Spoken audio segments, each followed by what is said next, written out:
Kwa majina naitwa John Seka.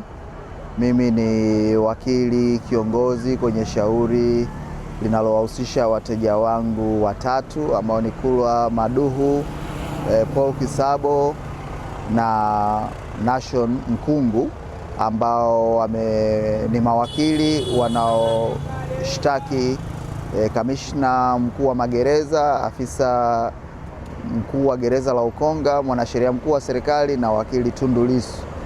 Na wateja wangu kwenye shauri hili wao wanalalamikia haki yao ya kufanya kazi kama mawakili, na wakisema kwamba kwenye wao kwa kuwa ni mawakili wa Mheshimiwa Tundu Lissu wamekuwa mara kwa mara wanazuiwa kufanya kazi zao na afisa magereza wa gereza la Ukonga kufanya kazi za uwakili.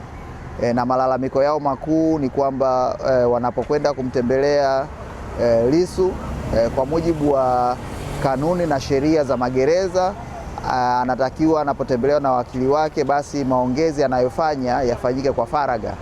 Sasa wao kila wakienda wanakuta wanazungukwa na maaskari na maongezi yao ya faragha yanasikilizwa.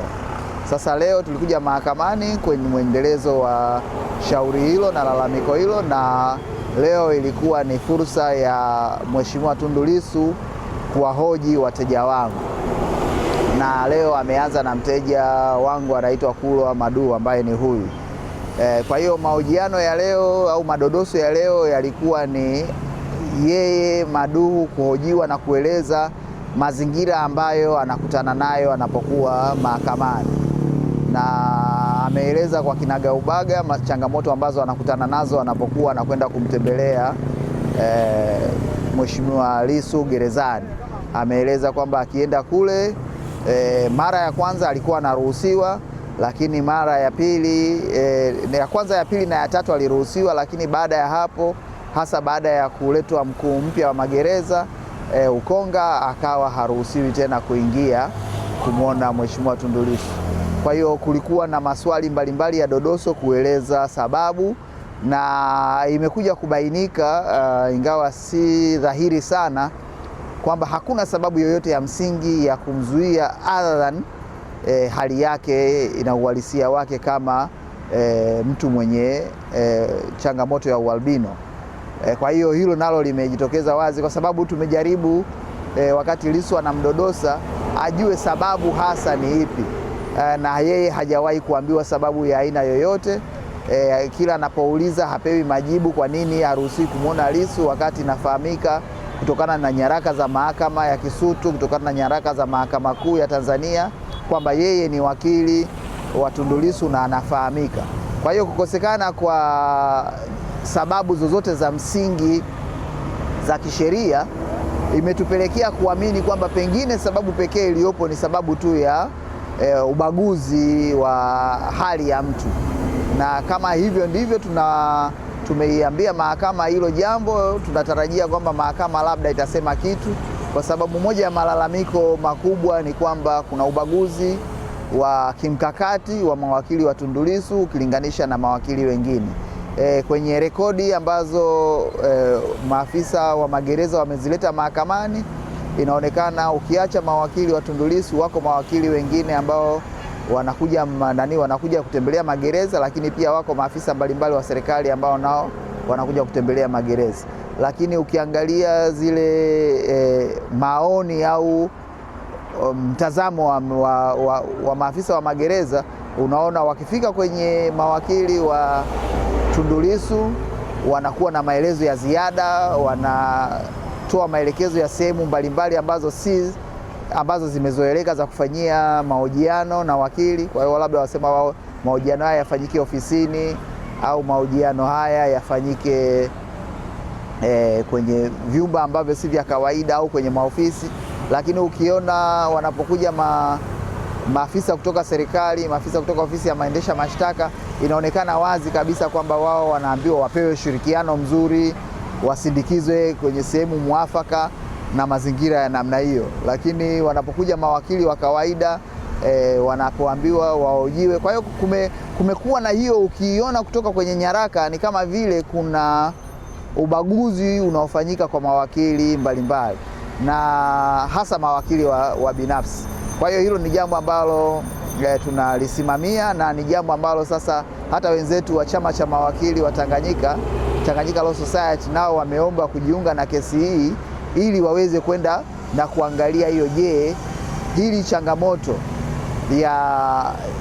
ya ubaguzi kwa mawakili binafsi, je, ni changamoto inayoko kwenye gereza tu la Ukonga au ni changamoto iliyoko kwenye magereza yote? Kwa hiyo na wao wameomba kujiunga na hii kesi ili waweze na wao kufanya tafiti na kuleta mawasilisho, isije ikawa ni lalamiko la mawakili tu wa Tundu Lissu, bali ni lalamiko la kimfumo linalowakumba mawakili wanaokwenda kwenye gereza la Ukonga, lakini pia na mawakili wanaokwenda kwenye magereza mengine Tanzania. Kwa hiyo msingi wa leo ni huo, kwamba shahidi mmoja leo amedodoswa na Mheshimiwa Tundu Lissu, na tunatarajia tutaendelea na ushahidi mwingine kesho, ambako mashahidi wengine wawili ambao ni wateja wangu nao watatoa ushahidi wao kuhusu namna ambavyo sasa na wao wamekuwa wakitembelea gereza la Ukonga kumwona mteja wao wakili na mwenyekiti wa Chadema Tundu Antipas Mughwai Lissu.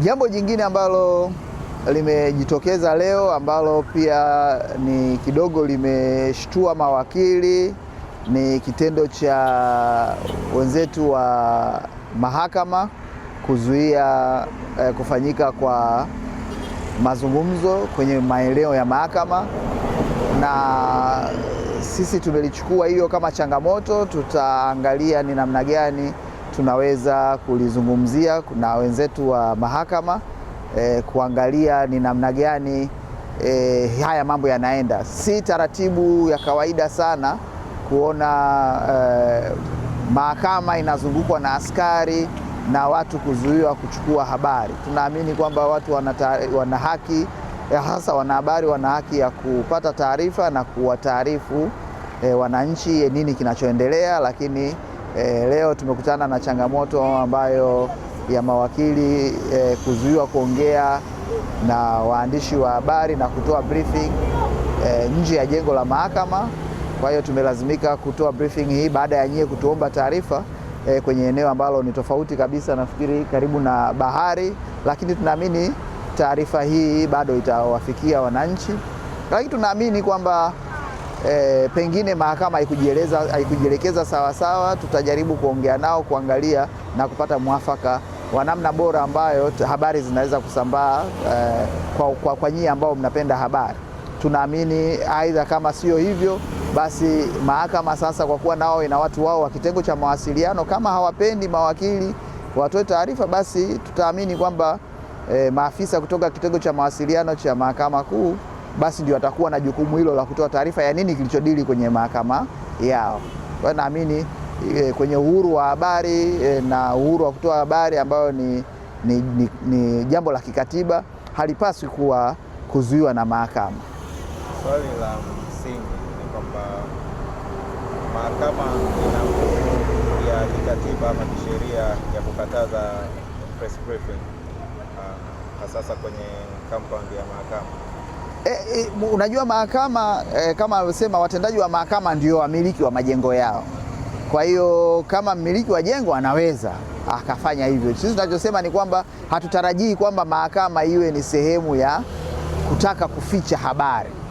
Kwa hiyo hilo ndio ambalo tumesema ni jambo ambalo pengine ngazi za mahakama linabidi kukaa nao chini na kuangalia kwamba yani kuna ubaya gani wa kuchukua taarifa nje ya geti la mahakama. Alafu kwa nini mahakama kama nania namna hiyo, yani kwa nini yenyewe ende kutafuta askari zaidi ya 20 kuzuia wanahabari kuchukua taarifa karibu na jengo la mahakama? Haiingii akilini, lakini kwa kuwa ndio wamiliki wa jengo lao tunawaachia. Lakini tunaamini jaji mfawidhi Mahakama Kuu Kanda ya Dar es Salaam ataliangalia hili kwa jicho la tofauti kidogo na kuona kwamba hakuna ubaya kwa wanahabari kupata habari na kuchukua jengo la mahakama. Haya ni majengo tu.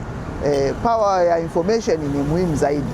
Sasa sijui mahakama iliwaza nini, lakini hatuwezi kuwasemea kwa sababu wana nafasi, lakini na nyie pia kama wanahabari mna haki ya kuweza kuwahoji na kuwauliza yani kwa nini wanazuia habari kuchukuliwa kwenye jengo lao. Pengine wana sababu za msingi.